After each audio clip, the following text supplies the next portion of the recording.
একটা কুইজ পরীক্ষা নেই। তুমি মাসুদ রানাকে চেনো? মাসুদ রানাকে কে চিনে না?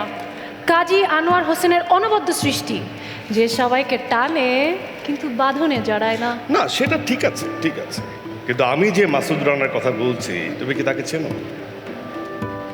একটা ক্লু দাও না। আবার ক্লু? সহজ করে বলে দেই, তিনি নাম্বার 1, সবাই তাকে বলে সুপারস্টার, আর ইদানিং মানুষ তাকে বলে ও বুঝতে পেরেছি, উনি আর নানাদের দেন মেগাস্টার শাকিব খান। মানে তুমি মেগাস্টার জানো, শাকিব খান জানো, কিন্তু দেখছো তুমি ভিতরের জিনিসটা কিন্তু জানো না, ও যে ওনার নাম যে মাসুদ রানা। তুমি খুব জানো। হ্যাঁ। তুমি বলো তো, এই সপ্তাহে শাকিব খানের ক্যারিয়ারের অনেক বিশেষ একটা দিন, সেটা কি? দেখো, এগুলো খুব সহজ। 28শে মে 1999 ওনার অভিষেক হয়েছিল আমাদের এই ফিল্ম ইন্ডাস্ট্রিতে অনন্ত ভালোবাসা নামক সিনেমা দিয়ে। এখন আমি তোমাকে একটু ট্রিকি ওয়েতে বলি, ধরো যে তুমি কি গানের মেতো, তাই না? তো সিনেমা টিনেমা নাটক সব কিছুর ঊর্ধ্বে এখন গায়িকা হয়ে গেছে। ধরো যে give me a drop of love, I will give you ocean of heart, এটা কি? এক বিন্দু ভালোবাসা দাও, আমি এক সিন্ধু হৃদয় দেব। 25 বছর ধরে আমাদের এই ইন্ডাস্ট্রিকে সবটাই দিয়ে গেছেন, এবং দীর্ঘ সময় ধরে যাকে প্রতিনিয়ত সবাই অনুপ্রেরণা অনুকরণ করছে, অনুসরণ করছে, তিনিই তো আমাদের সত্যিকারের আমাদের ইন্ডাস্ট্রির রাজকুমার, আমাদের মহারাজা। দেখবো একটি ধামাকা পারফরমেন্স।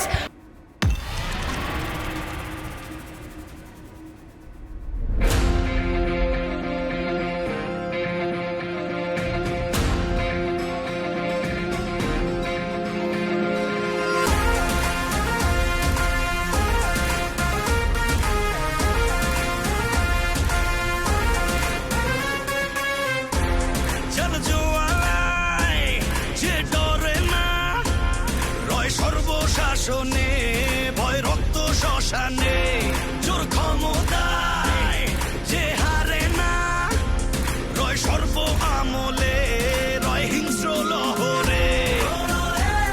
তুফান আসে, তুফান তুফান আমারে, তুফান তুফান আসে, তুফান তুফান আমারে।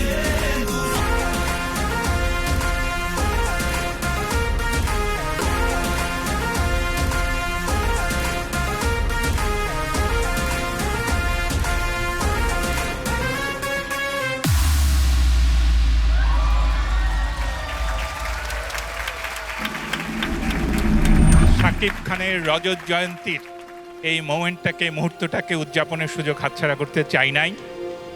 আপনারা জানেন যে বাংলাদেশের দর্শকেরা ভালো ছবি দেখতে আবার হলমুখী হয়েছে। আমাদের ছবি ভালো হচ্ছে। যে জাতির, যে দেশের সিনেমা ভালো হয়, সেই দেশ, সেই সমাজ উন্নত হয়। শাকিব খানের জন্য আবার জোরে হাততালি। আমরা তাকে একটা স্মারক তুলে দিতে চাই। আমাদের এখানে উপস্থিত আছেন বাংলাদেশের একজন নন্দিত চলচ্চিত্র পরিচালক মতিন রহমান।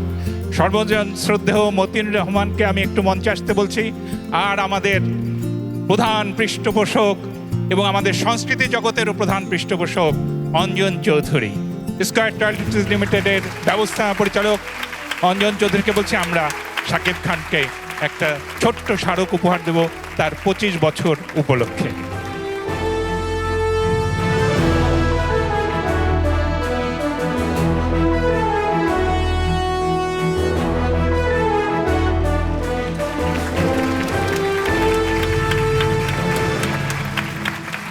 ধন্যবাদ মতিন রহমান আপনাকে, অনেক ধন্যবাদ স্যার অঞ্জন চৌধুরী আপনাকে।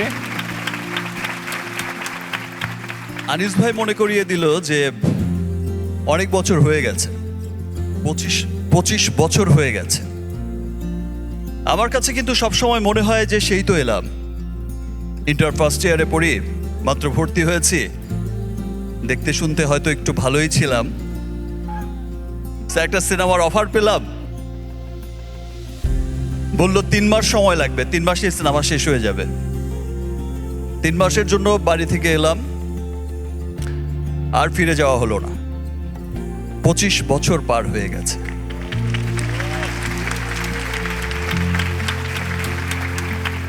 এক সময় যখন খুব হতাশ হয়ে যেতাম, ভাবতাম যে সত্যি হয়তো বা আমাকে দিয়ে আর কিছুই হবে না। নিজের আপন মানুষকেই বলতে শুনেছি, তোমার দিন শেষ Shakib, you are dead horse.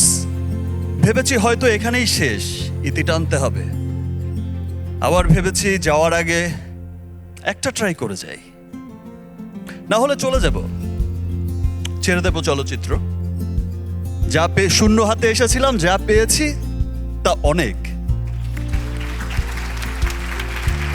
কিন্তু সত্যি বলতে, আমি যখন প্রিয়তমা দিয়ে আমার সেকেন্ড ইনিংস যেটা বলে সবাই শুরু হয়েছে, আমি যখন প্রিয়তমা রিলিজ হয়েছে তখন দেখেছি যে এত মানুষের ভালোবাসা। এই প্রথম আমার কোনো চলচ্চিত্র দেশের গণ্ডি পেরিয়ে বিদেশের মাটিতে এত সাকসেসফুল হচ্ছে।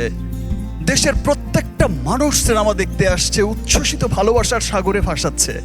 এবং আমার কাছে আরেকটা সার্থকতা লেগেছে, আমার পাশে যিনি দাঁড়িয়ে আছেন আপনারা সকলেই জানেন, জনাব অঞ্জন চৌধুরী। হঠাৎ একটা ছবি আমার কাছে পাঠালো একজন, পাঠিয়ে বলল যে দেখেন সিনেমা কি লেভেলে হিট।